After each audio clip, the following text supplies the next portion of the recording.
Sompong, die vrou van 'n predikant wat in Thailand dien, is lief daarvoor om haar man, Sunthorn, en sy bediening te help. In hierdie land is dit moeilik om die plaaslike mense te bereik wat diep gewortel is in hulle godsdiens. Daarom vra die paartjie God voortdurend vir inspirasie oor hoe om mense meer effektief te bereik.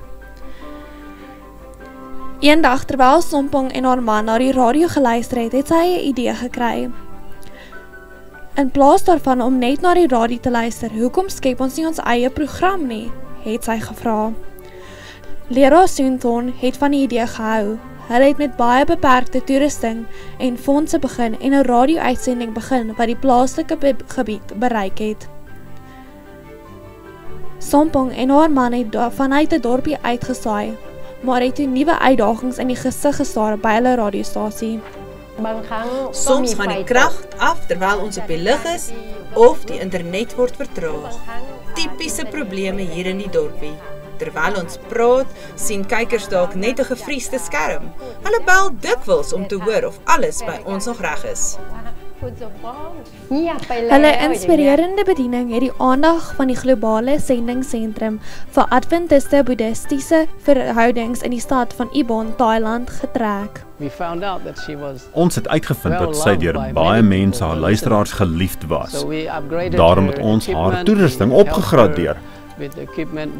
Ons het ook haar gehelp met reissubsidies om haar luisteraars saam met haar man, leraar Sunthorn, te besoek. Terwyl radiogrense effektief kan oorsteek en boodskappe deur geslote deure kan stuur, vereis sommige belangrike aspekte 'n meer persoonlike aanslag. Ons weet dat die radio alleen, die golwe alleen, nie veel verskil in mense se lewens maak nie. Jy weet, die uitdaging is, ons moet fisiese kontak hê. Fisiese ware vriendskap. Nie net vriendskap aanlyn nie, ware vriendskap. Hierdie globale sendingsentrum brei sy bereik ver buite sy plaaslike omtrek uit.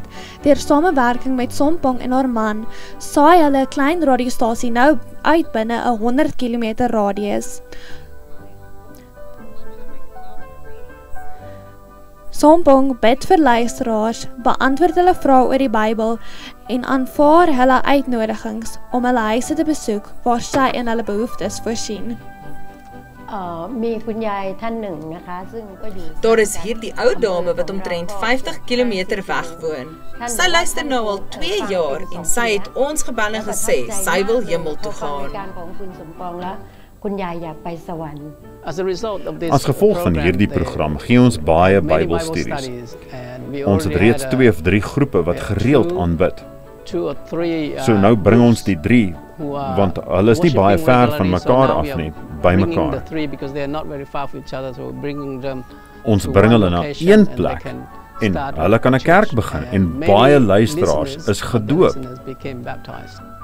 Danksy tegnologie kan hierdie bediening nou regdeur Thailand uitgesaai word met platforms soos Facebook, YouTube en ander sosiale media platforms kan hul inhoud wêreldwyd uitbrei.